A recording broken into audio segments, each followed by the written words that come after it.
बिस्मिल्लाहिर्रहमानिर्रहीम। अस्सलामु अलैकुम वरहमतुल्लाहि वबरकातुहू। आज की हमारी वीडियो का उन्वान है अज़ाब क़ब्र का एक इबरतनाक किस्सा। हज़रत अली बिन मदीनी रहमतुल्लाह अलैह फरमाते हैं कि मेरे वालिद साहब का इंतकाल हो गया और मैं अल्लाह के फ़ज़ल से हाफिज़ कुरान था। मेरा ये मामूल था कि मैं रोज़ाना वालिद साहब की कब्र पर जाता और तिलावत कुरान करीम करके ईसाले सवाब करता। एक मर्तबा रमज़ान शरीफ का ज़माना था। 27वीं शब थी। सहरी खाकर फजर की नमाज से फारिग होने के बाद हस्ब मामूल में फजर के बाद वालिद साहब की कब्र पर जाकर तिलावत करने लगा तो अचानक बराबर वाली कब्र से मुझे हाय हाय करने की आवाज़ आने लगी। जब पहली मर्तबा ये आवाज़ आई तो मैं खौफ ज़दा हो गया। मैं इधर उधर देखने लगा तो अंधेरे की वजह से मुझे कोई नज़र नहीं आया। जब मैंने आवाज़ की तरफ कान लगाए और गौर किया तो पता चला कि ये आवाज़ किसी करीब वाली कब्र से आ रही है और ऐसा लगा कि मैयत को कब्र में बहुत खौफनाक आज़ाब हो रहा है और इस आज़ाब की तकलीफ़ से मैयत हाय हाय कर रही है। बस फिर क्या था, मैं पढ़ना पढ़ाना तो भूल गया और खौफ की वजह से मेरे रोंगटे खड़े हो गए और मैं उसी कब्र की तरफ मुतवज्जा होकर बैठ गया। फिर जूं दिन की रोशनी फैलने लगी तो आवाज़ भी मध्यम होने लगी। फिर अच्छी तरह दिन निकलने के बाद आवाज़ बिल्कुल बंद हो गई। जब लोगों ने आना जाना शुरू किया तो एक आदमी से मैंने पूछा कि यह कब्र किसकी है। उसने एक ऐसे शख्स का नाम लिया जिसको मैं भी जानता था, क्योंकि वो शख्स हमारे मोहल्ले का आदमी था और बहुत पक्का नमाजी था। 5 वक्त की नमाज बाजमात सफ़े अव्वल में अदा करता था और इंतहाई कम गो आदमी और निहायत शरीफ आदमी था। किसी के मामले में दखल नहीं देता था। जब भी किसी से मिलता तो अच्छे अखलाक से मिलता, वरना ज़्यादातर वो ज़िक्र तस्बीह में मशगूल रहता। जब मैं उसको पहचान गया तो मुझ पर यह बात बहुत गिरा गुजरी कि इतना नेक आदमी और उस पर यह अज़ाब। मैंने सोचा कि इसकी तहकीक करनी चाहिए कि उसने ऐसा कौन सा गुनाह किया है जिसकी वजह से उसको ये अज़ाब हो रहा है। चुनाचे मैं मोहल्ले में गया और उसके हम उम्र लोगों से पूछा कि फ़लाँ शख्स बड़ा नेक आबिद और जाहिद आदमी था, लेकिन मैंने उसको अज़ाब के अंदर मुब्तला देखा है, इसकी क्या वजह है। उन्होंने बताया कि वो वैसे तो बड़ा नेक आबिद और जाहिद और बड़ा इबादत गुजार था, मगर उसकी औलाद कोई नहीं थी और उसका कारोबार बहुत वसी था।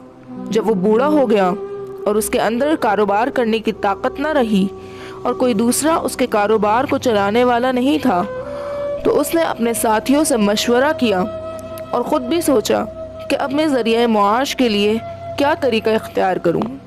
उसके खबीस नफ्स ने उसको ये तदबीर समझाई कि तू अपना सारा कारोबार ख़त्म कर और जो कुछ पैसे आए उसको सूद पर दे दे। चुनाचे उसने सारा हलाल कारोबार ख़त्म किया और जो रकम आई उसको सूद पर लगा दिया।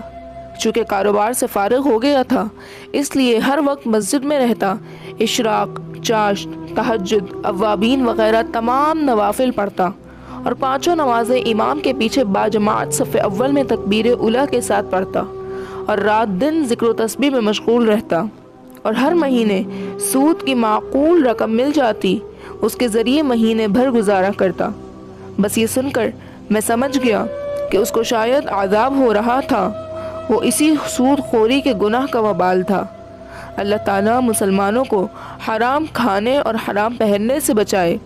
बावजूद नेक होने और नमाजी होने के उसने अपने हलक को हराम ग़िज़ा से नहीं बचाया। इस वजह से कब्र में उसको अज़ाब हुआ। यह अज़ाब इसी सूद खाने की वजह से हुआ। आज भी बाज़ मुसलमान ऐसे हैं जो इनामी बॉन्ड ख़रीद लेते हैं और उस पर जो इनाम निकलता है उसको बेधड़क इस्तेमाल करते हैं, यहाँ तक कि इस इनाम से हज व उम्रा भी अदा कर लेते हैं, हालांकि वो इनाम खालिस हराम है। कितने मुसलमान ऐसे हैं कि रिटायरमेंट के वक्त उनको पेंशन के जो 8-10 लाख रुपए मिलते हैं उसको फ़ौरन बैंक के फ़िक्स डिपार्टमेंट अकाउंट वगैरह में रख देते हैं और हर माह इसका सूद वसूल करते हैं और इसी से अपना गुजारा करते हैं। हमारे मुआशरे में हराम खाने की मुख्तलिफ़ सूरतें हैं जिनसे बचने की ज़रूरत है।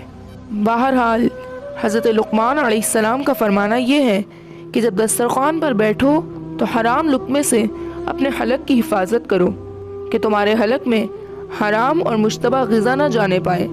اگر حرام لقمہ چلا گیا تو پھر عبادت قبول نہیں ہوگی، دعا قبول نہیں ہوگی، فرض قبول نہیں ہوں گے، نفل قبول نہیں ہوں گے، بلکہ حرام کھانے کا جو ہولناک وبال اور عذاب قرآن و حدیث میں بتایا گیا ہے اس سے بچنا بھی مشکل ہوگا۔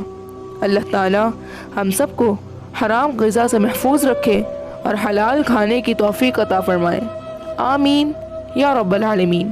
امید ہے کہ آپ کو یہ ویڈیو پسند آئی ہوگی، لہٰذا اس ویڈیو کو لائک کریں، شیئر کریں اور ہمارے چینل MA وائس کو لازمی سبسکرائب کر لیں اور بیل آئیکن کے بٹن کو آن کر کے آل کر لیں تاکہ ہماری نئی آنے والی ہر ویڈیو سب سے پہلے آپ تک پہنچ سکے۔ شکریہ۔